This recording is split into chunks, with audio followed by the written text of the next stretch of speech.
Bonjour et bienvenue dans la présentation du calcul des semelles isolées dans RoboMillennium. Nous allons partir d'un modèle déjà réalisé dans la partie structure de RoboMillennium. Il suffit de sélectionner un des nœuds d'appui.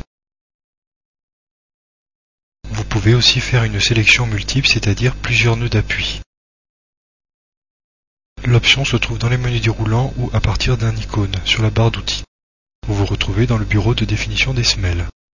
Vous pouvez choisir différentes formes de fûts, avoir votre semelle sur un massif gros béton, paramétrer différentes dimensions de votre semelle, ainsi que la largeur du fût. Si les dimensions ne sont pas bloquées, alors le logiciel prédimensionnera, sinon il vérifiera.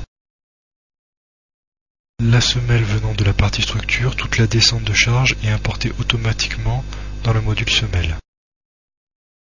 Un onglet sol vous permet de paramétrer les différentes caractéristiques de votre sol. Hauteur des talus, niveau supérieur de la semelle, niveau de la nappe phréatique, ainsi que les différentes caractéristiques du sol et les différentes épaisseurs.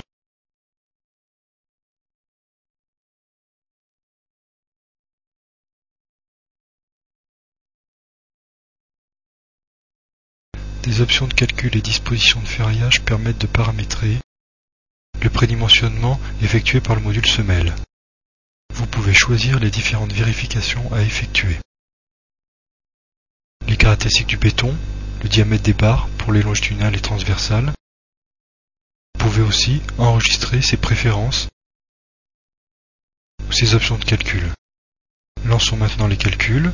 Dans le bureau résultat, vous allez retrouver toutes les vérifications effectuées par le module.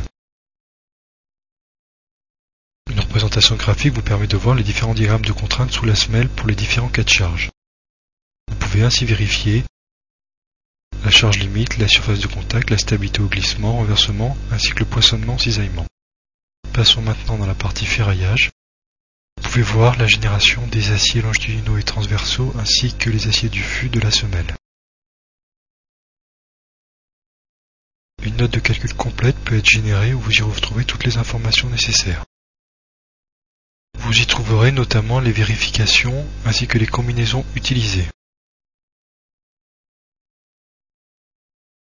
Un plan de ferraillage de votre semelle peut aussi être généré. Un choix de préférence peut être défini par l'utilisateur.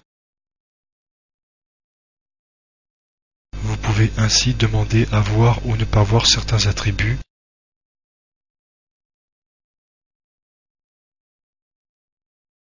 Voici maintenant le plan de ferraillage de votre semelle.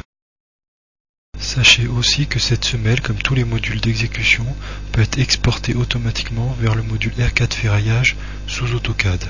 Merci pour votre attention.